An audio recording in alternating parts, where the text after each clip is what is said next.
Macca's Guides.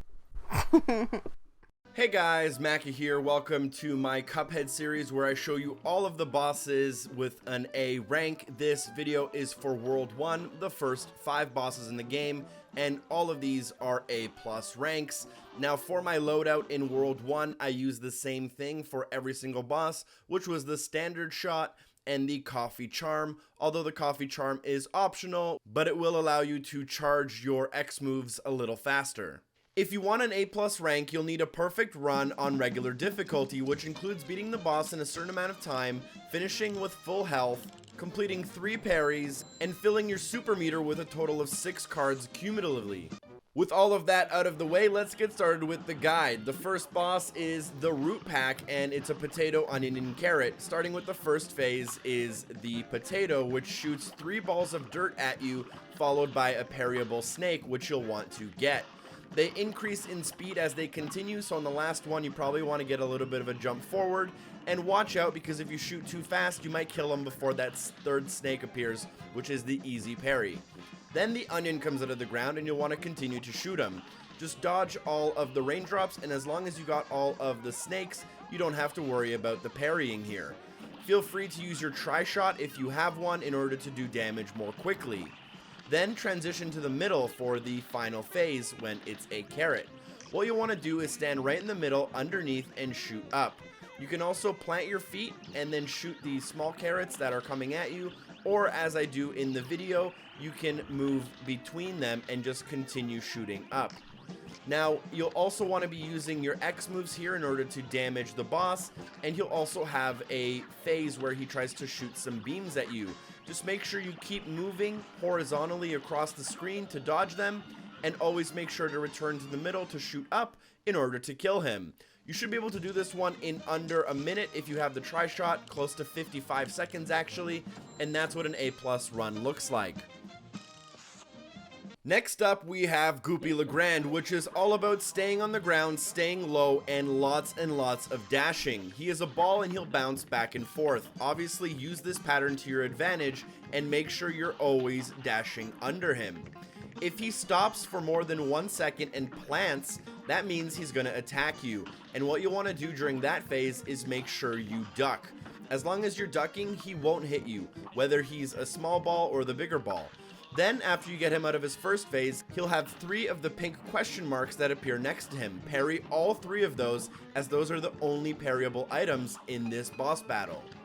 In the second phase, he'll do exactly what he did in the first phase, but he is now a larger ball. Feel free to use your X moves when he plants on the ground to do more damage, and watch out for his boxing glove. A common mistake here is to get pinned against the wall and then not be able to move out of the way, so I'd always recommend dashing under him near the middle of the level. Eventually, once you do that enough, he will begin his third phase, which he is a tombstone. Now the tombstone one is a little bit difficult with the regular shot. You might want to try the tri-shot or the homing shot if you have them here, but it's really doable. All you'll have to do is a lot of jumping and dashing and making sure to use those X moves at the height of the blue ball in the tombstone. Another common mistake here would be to get yourself pinned against a wall, so make sure you watch out for that and try to cross in front of him and dash a lot around the middle. Eventually you will knock him out, and if you were able to get the 3 parries, do it fast, no damage, and use that super meter, you should easily have gotten your A+.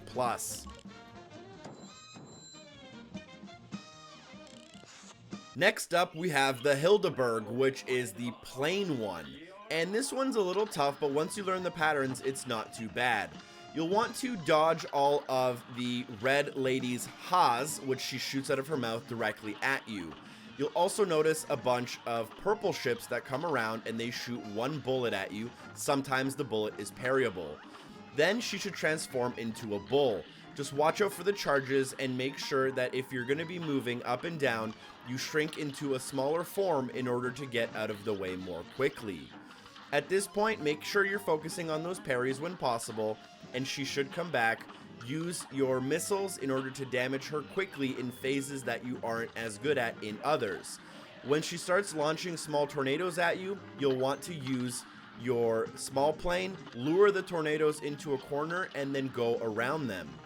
Now there will also be some green planes that spawn that shoot 4-way bullets. You'll want to watch out for those.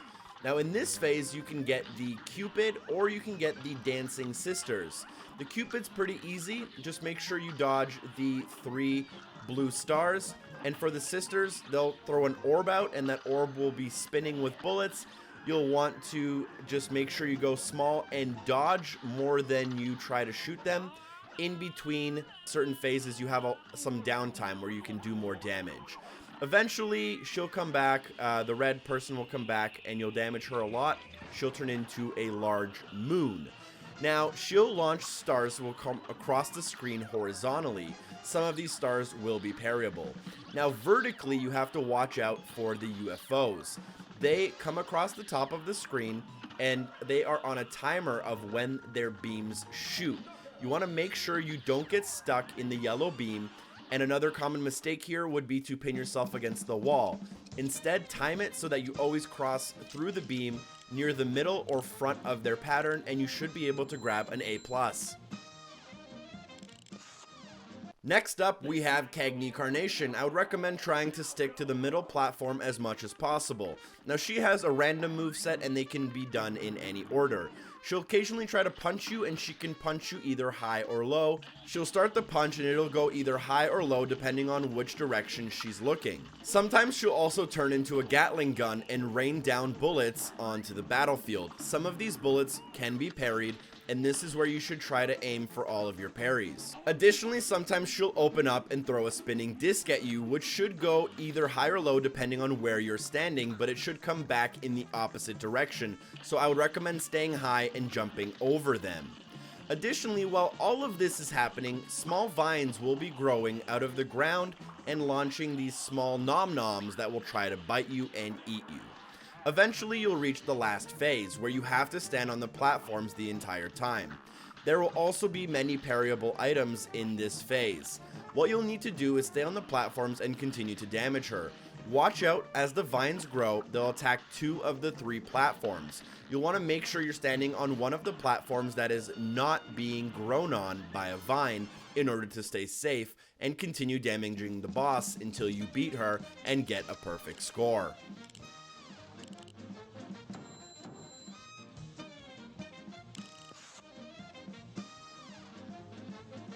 In the last boss battle of World 1, we have Ribby and Croaks, the 2-frog duo. Now, these guys, in my opinion, are the hardest in World 1, but they are very predictable, which means practice will make perfect, and you don't have to rely on certain things happening. Now, as you begin, you will start to damage them, and then one of 2 things will happen. The first thing is what you see on screen. The frog in the foreground will begin launching these pellets, and there will be 3 levels of pellets, and every 4th pellet will be a parryable pellet, and you'll want to make sure to get your 3 parries on this phase. You can also prolong this phase by not attacking if you need to get more parries, so I would recommend you do that. You can get parries later on, but they don't count towards a timer, by the way. Now, the other option is the other thing you see on screen right now, where the background frog launches these firebugs. And these firebugs will approach you, and after like 2 or 3 kind of pushes towards you, they'll hit you and take away your health. Once you damage them enough, you'll begin phase 2, where one frog will go to the left and one frog will go to the right.